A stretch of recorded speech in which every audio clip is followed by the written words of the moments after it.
¿Puede decirnos su nombre y procedencia? My name is Marie Lester, and I'm from Pittsburgh.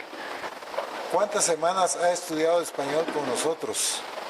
This is going to be my 9th week studying Spanish with Casa Xela.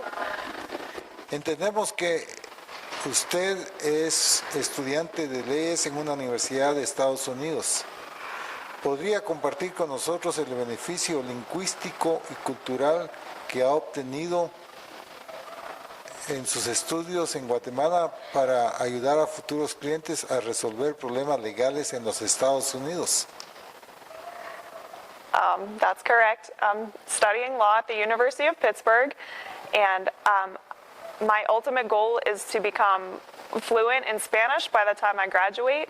So an immersion program was definitely the best option for me to get a jump start on my Spanish, because I had a basic understanding when I came here, but it's definitely improved over the last 9 weeks.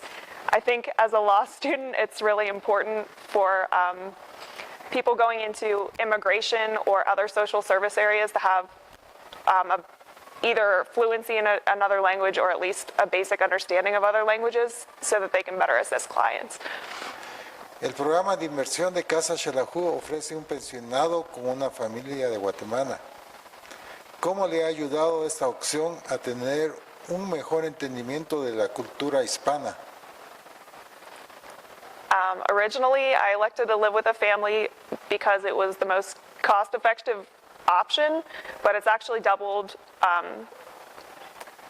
as like extra practice for me, because every night when we're having dinner or eating meals together, I get to practice my Spanish skills, and there's just new vocabulary that you don't really learn in the classroom that you learn with your family.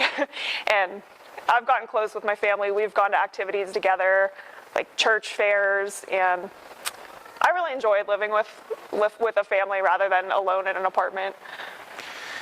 ¿Cuál fue una de las mejores actividades sociales y culturales organizadas por Casa Xela?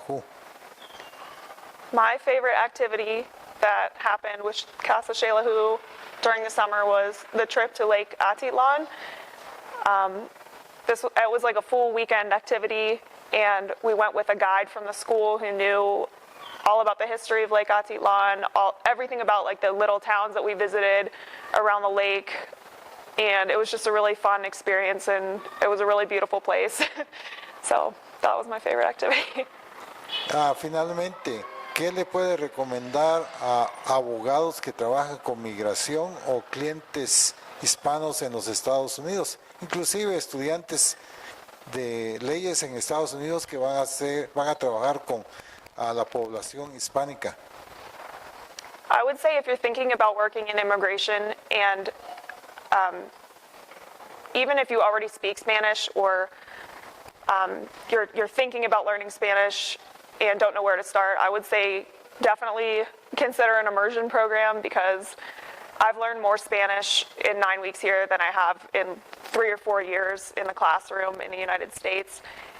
And I think in order to serve the Hispanic population, you really need to not only understand the Spanish language, but the Spanish, culture, cultures of Latin America. And I think it's a really good idea to visit and immerse yourself in the culture for a little bit. Muchas gracias. Gracias a usted.